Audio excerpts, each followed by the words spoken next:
I'm Marissa Allen. I'm a senior associate in the private client team at DMH Stallard. I'm Sarah Magria and I'm a partner in the private client team, and we are the people who would be assisting you if you decided to come and get some help with your probate. I think one of the questions that we get asked a lot is, do I need a solicitor to help me with this process, or is this something that I can do on my own? And I think we would always invite an initial conversation with clients to come and speak to us, a 30-minute free initial consultation to really talk you through the process. Yeah, and we're quite happy to sit down with people if they can bring an idea of the estate. It doesn't have to be the absolute figures, but just, mum or dad or whoever had these bank accounts and they had a house, and bring the will, or if there isn't a will, give us an idea of the family so we can work out who might inherit.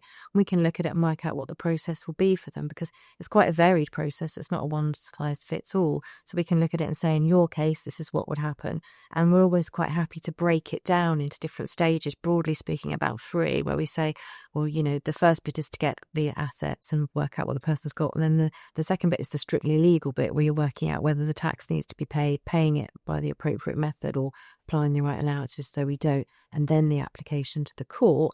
And then the third stage, again, quite often I say to clients, once we've got the grant of probate, let's sit down again and have a look at what you need to do next and decide who's going to do what when you're fully aware of what the process involves. And I tend not to do that in the first initial meeting, because it's actually quite a lot to take on, particularly when you're grieving. Yeah, I think it's important to keep costs under control and to identify with clients whether it's something that they want to do themselves or the stages that they want to involve us in. So we're always willing to have that initial conversation and to work out how we can work together.